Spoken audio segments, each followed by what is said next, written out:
Bonjour, bonjour à toi qui nous regarde. Aujourd'hui, nous allons aborder le regard de la présence avec un sujet un petit peu particulier. Tu sais que nous aimons bien parler à la fois du corps physique, des corps énergétiques, mental et émotionnel, et du corps spirituel. Et aujourd'hui, c'est Caroline qui va nous parler du microbiote intestinal sous ses différents aspects. Et c'est à toi, Caroline. Oui, merci beaucoup. Moi, tu le sais peut-être, je suis vétérinaire de formation et j'ai exercé pendant 10 ans avec une médecine allopathe, ce que m'avait appris la faculté. Et mon mari a eu un grave accident, il en est ressorti tétraplégique et sous assistance respiratoire. Et ça a été tout un champ d'expérimentation parce que la médecine officielle ne pouvait absolument rien pour lui, rien pour moi, qui était quand même avec un moral bien dans les chaussettes et bien des névroses à aller visiter. Et j'ai eu à la fois beaucoup de temps et beaucoup de désespoir qui m'a mis en chemin vers un mieux-être qui m'a amené à découvrir d'abord la naturopathie qui apprend à prendre soin de l'organisme, on va dire en le détoxinant, plutôt que à donner des médicaments antibiotiques, anti-inflammatoires cette médecine est une médecine de guerre, hein. Celle que nous a appris la médecine moderne, malheureusement trop souvent, c'est ça. Et elle s'intéresse à un symptôme, alors que nous ne sommes pas des machines et des êtres tellement multifactoriels et tellement multidimensionnels. J'ai aussi été formée à la psychothérapie avec plus de 10 ans de soutien à ce niveau-là.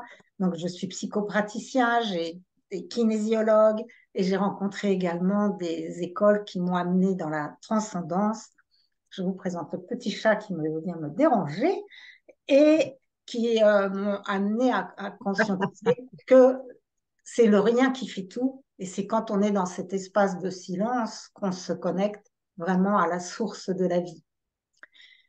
Et pour autant, j'étais frustrée de ne pas pouvoir valoriser tout ce background intellectuel et thérapeutique.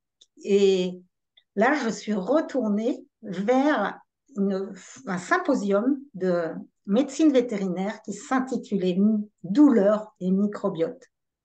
Et j'ai été très, très enthousiasmée par ce symposium qui m'a fait rencontrer des vétérinaires, des chercheurs de médecine humaine qui sont enfin dans une conscience de la symbiose qui existe entre autres, notre microbiote, nos bactéries intestinales et tout cet organisme, que ce soit dans ses symptômes physiques, ses symptômes émotionnels, à tout niveau, il y a un lien démontré entre les deux aspects.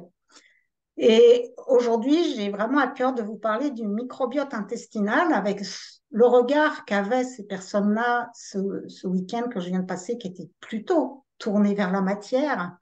Mais je vais vous apporter cette connaissance, moi, qui me réjouit, qui est vraiment d'utiliser tous les apports transversaux pour vous parler aussi de la manière dont on peut l'aborder sur le plan énergétique et sur le plan spirituel. Donc, tout d'abord, sur le plan matière, donc le microbiote intestinal, on disait que c'était 10 fois plus de bactéries que de cellules dans notre corps. Alors, c'est En peut-être un effet. peu moins que ça. Mais Mm. cependant, en fait, ces bactéries intestinales, eh bien, c'est elles qui transmettent à notre cerveau, par l'intermédiaire du nerf vague, on va dire l'ambiance dans laquelle nous baignons, dans laquelle nous vivons sur le plan de notre physiologie intérieure. Et ce Mhm. microbiote intestinal, il est constitué de myriades de souches différentes qui ont chacun des actions différentes. Et on a entendu dire, hein, les bonnes bactéries et les mauvaises bactéries. Et la grosse problématique, c'est que nous sommes en deuil des bactéries favorables à notre physiologie spontanée naturelle. Et cette carence énorme fait qu'on parle souvent d'espèces en voie de disparition, mais il y a des espèces complètement disparues dans notre microbiote. Waouh.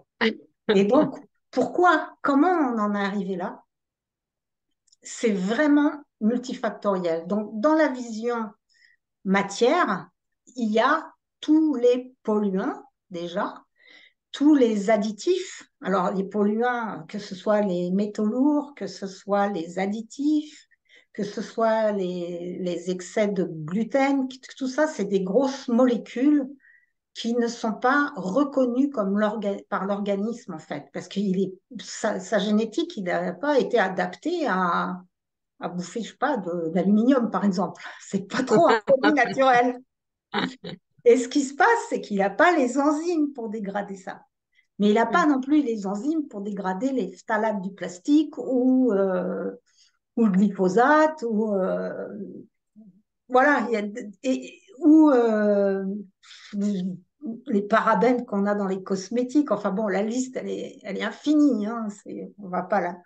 Mais nous sommes donc complètement imbibés par cette pollution et de manière totalement inconsciente. Hein. Et ce qui se passe, c'est que normalement, dans la digestion, il y a un principe de découpage. On a appris ça quand même peut-être au lycée, c'est-à-dire que les protéines sont découpées en acides aminés, c'est-à-dire qu'on avale des gros morceaux, on mâche, et autant après, on retrouve des nutriments dans notre sang. Donc, il s'est bien passé des choses entre les deux. Et tous ces produits-là, eh bien, l'organisme ne sait pas les découper. Et donc, ce qui se passe, c'est qu'à la longue, il les laisse passer et on a une perméabilité intestinale. Au début, c'est des tout petits trous, donc l'intestin ne laisse passer que les nutriments, que ce qui est tout petit. Et puis, à force, il est bien fatigué. Et quand le microbiote n'est pas adapté, eh bien, il y a une perméabilité dont on entend beaucoup parler aujourd'hui, Oui, qui fait oui. qu'il y a des personnes avec le ventre ballonné, avec des alternances de diarrhée et de constipation, et avec énormément de douleurs. Et il y a énormément de pathologies, pour pas dire toutes, qui sont liées à cet excès de toxicité. Alors, juste ce que je comprends, c'est que du fait que notre microbiote est déséquilibré, pollué, on n'arrive pas à découper les protéines, comme tu le disais. Et donc, à partir de ce moment-là, ça commence à passer à travers la muqueuse intestinale. Est-ce que c'est ça? C'est surtout que oui, à force qu'on ait trop de gros morceaux qu'on n'arrive pas Avant, les polluants, quand on est peu confronté, en fait, enfin, on peut les éliminer, mais en fait, quand il y a un polluant, c'est un corps étranger. Et un corps étranger, ça va créer une inflammation. Comme quand moi j'ai une petite écharpe dans le doigt, là, je vais avoir un peu de pu pour que l'écharpe s'en aille. C'est une Oui, inflammation logique de défense de l'organisme. oui. Mais quand ça se passe au niveau de l'intestin, l'inflammation, on dit c'est chaleur, rougeur, douleur. Donc, Mhm. il y a une augmentation de la perméabilité pour amener plus, on va dire, d'anticorps dans la lumière intestinale. Mais ça va D'accord. aussi dans l'autre sens. Eh oui. Ça augmente les trous et après, on a des fuites où tout passe et pas ce qui est bien. Merci. Et ce qui fait que bah, cette perméabilité intestinale, on se retrouve avec des polluants dans tout le corps. Le cerveau avec des déficits cognitifs, des syndromes d'hyperactivité, agressivité chez les enfants, et des douleurs chroniques, des fibromyalgies, des atopies, c'est-à-dire des allergies de dingue chez nos animaux domestiques et sans doute chez les humains aussi. Mhm. Enfin, après, voilà, c'est un champ énorme de symptômes. Mhm. C'est Et clair. alors, pour toi qui nous écoutes, qui est peut-être végétarien ou même végétalien, je cite mes sources quand même aussi pour rendre hommage à deux personnes avant, parce que c'est là que je l'ai appris, ce que je vais vous dire maintenant. C'est Geneviève Labonté Chartrand, qui est une spécialiste du microbiote intestinal, et également Hervé Blotière, qui est chercheur à Nantes et en humaine, hein, spécialiste du microbiote, et qui nous a fait des conférences ce week-end très intéressantes. Donc, ce que disait Geneviève dans sa conférence, c'est que les personnes véganes au bout de 2 à 3 ans de véganisme strict, pouvaient devenir beaucoup plus anxieuses parce que il y a des excès partout. Et donc, en fait, il est utile que notre estomac ait un pH bien acide parce que justement, il va dégrader, par exemple, les levures, en particulier les champignons indésirables, opportunistes que l'on va ingérer dans notre nourriture.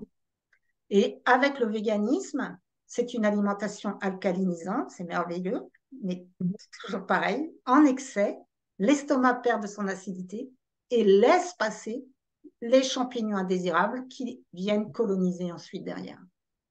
Et ces Wow. champignons vont être à nouveau responsables de dysbiose, on appelle ça. Donc, dans la vision matière pure, on va voir que cette, ce microbiote intestinal a des répercussions énormes sur toute notre santé physiologique. Mhm. Et qu'effectivement, améliorer notre nourriture, amener des lactofermentations, amener du vivant, éliminer le sucre, enfin, éliminer le gluten, tout ça, on en a entendu parler. Je sais pas, vous savez où vous pouvez trouver les informations sur ce sujet. C'est pas là-dessus que j'ai envie de développer mon propos. Mais ce qu'ils ont remarqué également, c'est que ça avait une grosse action au niveau émotionnel Eh oui. et mental. Et cette Mhm. action émotionnelle et mentale, on a un cercle vicieux dans les deux sens. C'est-à-dire que ce qui se passe, c'est que le microbiote, il est affecté déjà à notre naissance. Il vient de nos parents. Donc là aussi, on rentre dans de la psychogénéalogie bactérienne intestinale. Et donc, on est contaminé favorablement à notre naissance par le passage par les voies naturelles, par le lait maternel.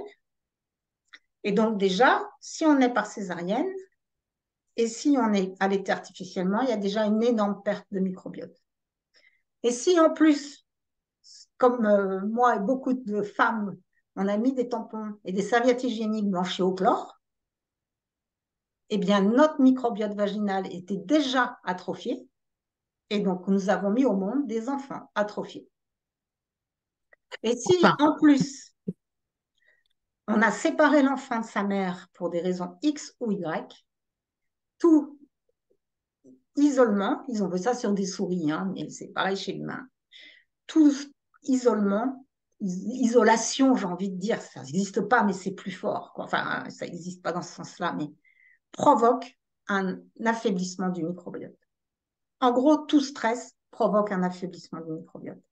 La sédentarité provoque un effondrement du microbiote. Donc, si on prend l'exemple de notre cher ami Covid, eh bien, dans ce regard multifactoriel, on va avoir des personnes qui vont dire ouais, c'est le vaccin qui fait qu'on est plus malade aujourd'hui. Et puis, on pourrait ajouter, ben, c'est parce qu'il y a eu un effondrement du microbiote, mais à cause du vaccin, à cause du confinement, qui a rendu des gens très seuls, pour beaucoup, à cause du manque d'exercice physique. Et tout ça, ça fait qu'il y a un effondrement global du microbiote pour tout le monde, qui était déjà wow. là, mais là, ça, boum, ça a Mhm. mis un bon coup. Mhm. Et donc, dans l'action multifactorielle, c'est bien sûr ne pas dire ah ben, je vais juste prendre des probiotiques puis tout va aller bien. Parce que en fait, on est conditionné par ces bactéries. Et il y a des bactéries qui vont favoriser de l'agressivité, il y a des bactéries qui vont favoriser de la dépression, des bactéries. Ouais, ce que Voilà. tu disais, ça agit sur l'humeur en fonction du Déficit microbiote. cognitif, de mémorisation. Enfin, de toute façon, on peut tout mettre. Hein, c'est facile. En gros, on peut tout Mhm. mettre dedans.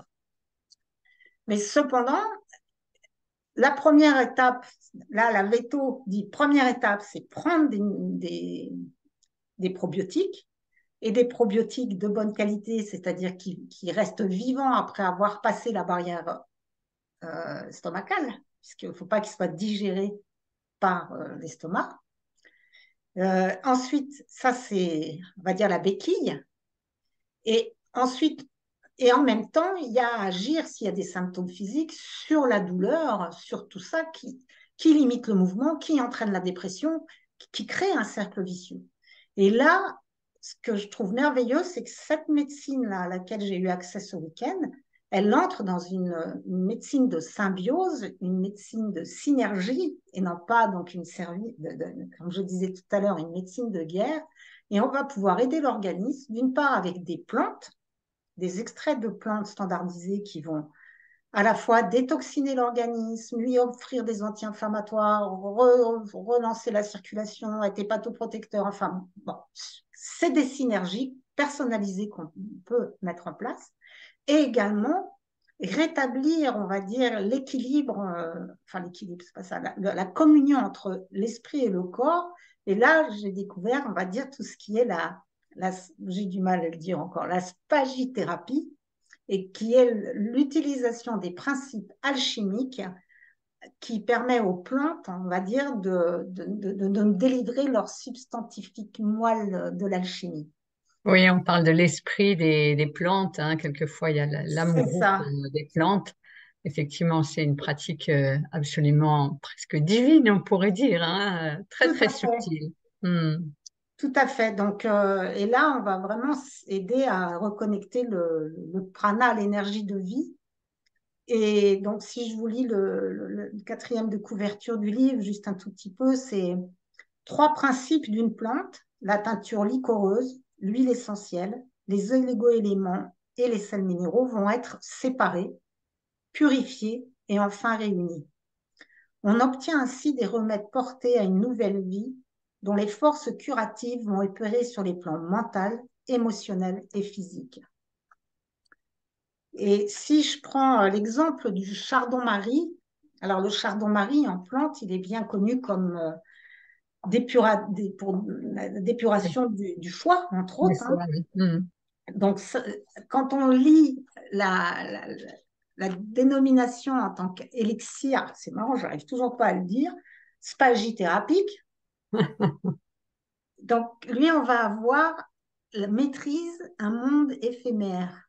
Donc, en fait, toujours, on est dans cette dualité qu'on transforme en dualitude, c'est-à-dire que là, on va parler de symptômes qui sont quand la conscience est encore endormie, ce qu'on disait dans le calendrier Maya galactique. Donc, dans la conscience endormie, les personnes qui ont besoin du charbon-marie ont besoin de maîtriser le monde éphémère. Donc, ça va être des contrôlants, quoi.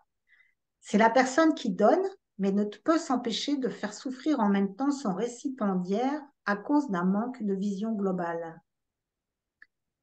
Celui qui veut maîtriser un monde éphémère est ici invité à en sonder les lois temporelles pour les relier progressivement aux valeurs d'humilité et d'absolu contenues dans le cœur. L'élixir de Chardon-Marie libère le cœur des intoxications astrales véhiculées par un foie engorgé et envahissant. C'est l'élixir du don de soi à l'essentiel, car il relie progressivement le cœur aux nourritures solides d'une mystique secrète et joyeuse.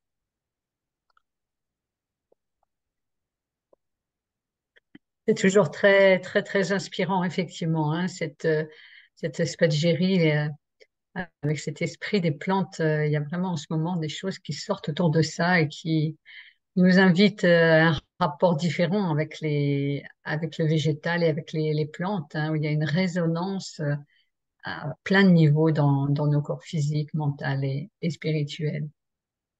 Voilà, Merci. et à un autre étage, on peut aussi utiliser des fréquences de biorésonance, on peut utiliser des ondes scalaires qui là vont agir sur le plan vibratoire de notre microbiote. Et également, bien sûr, la méditation, ou plutôt, comme dit Aziz, le rythme du silence, hein, c'est-à-dire augmenter l'espace entre deux pensées, mais deux pensées choisies qui sont restées en connexion avec l'être que nous sommes. Et comme ça, on prend soin de tous nos corps et on prend soin du physique qui a besoin souvent d'être soulagé rapidement, parce que sinon, on n'a pas la volonté, on n'a pas le courage, c'est trop, quoi. On ne peut pas méditer quand on a mal. Enfin, il y a vraiment. Et, et là, ben voilà, j'ai rencontré. Ce week-end a vraiment unifié toutes ces différentes parties en moi pour offrir aux personnes qui viennent vers moi une, une palette complète. Et Ouais, y merci compris Caroline. pour les animaux, bien sûr. Ouais. Juste, tu as parlé de Aziz, c'est le professeur El Amrani Jouté qui développe l'approche dynamique matricielle et qui actuellement est très branché, on va dire, dans ses travaux de recherche sur le microbiote. Il a développé un outil particulier justement de réinformation du microbiote.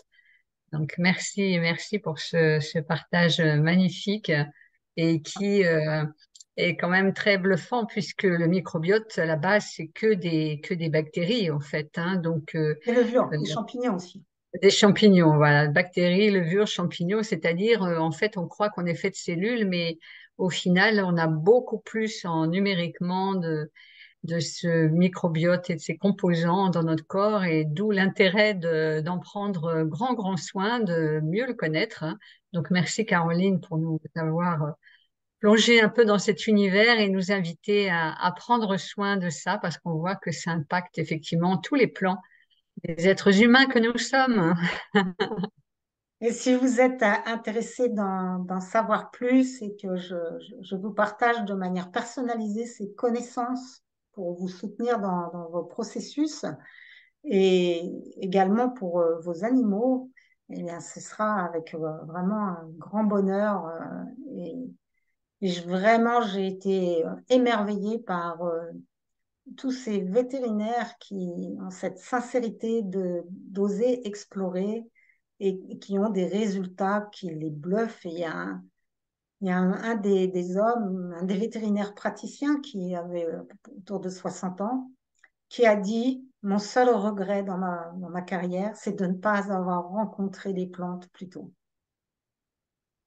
Et oui, et ça marque un grand tournant, hein. Il y a quelque chose qui bouge là. Donc c'est vraiment à accueillir. Merci de nous donner des nouvelles du milieu médical et de ce changement de paradigme pour le fait où on prend soin grâce aux plantes. On prend soin de nous grâce aux plantes. Donc c'est une très bonne nouvelle. Et aux bactéries, Merci beaucoup. parce que Oui. voilà, et vraiment, voilà, c'est la nouvelle mode comme panacée universelle, entre guillemets, mais pas suffisante, hein, loin de là, mais prenez des probiotiques. Et faites tout Voilà. le reste, et faites tout le reste, mais c'est vraiment une aide à la base.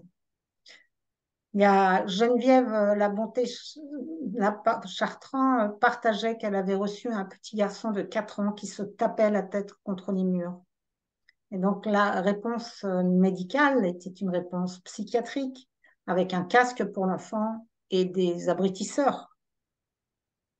Et donc, bien sûr qu'il faut faire une thérapie, remettre du cadre à l'enfant, changer son alimentation, éduquer les parents. Mais le départ, c'est ben, on remet des probiotiques qui vont faciliter ce changement, puisque sinon l'enfant.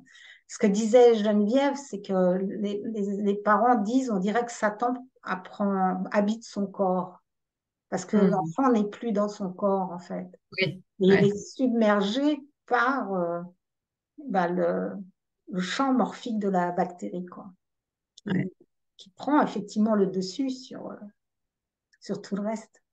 Ouais. Et encore un point que je voulais aborder, c'est ce qui nous a été partagé, c'est que les mammifères d'un même foyer partagent le même microbiote. Et là, on entre, à mon sens, donc ils n'ont pas d'explication hein, dans cet univers-là, et on rentre dans l'effet de champ, CHAMP, c'est-à-dire que comme nous partageons le même champ morphique, eh bien, ils s'harmonisent. Donc, à méditer ici. Eh ben, un grand merci. Merci à toi qui nous regarde. Merci de partager si cette vidéo t'a plu. Et tu auras plus d'infos sous la vidéo. À très bientôt. Au revoir. Merci, Caroline. Avec grand plaisir.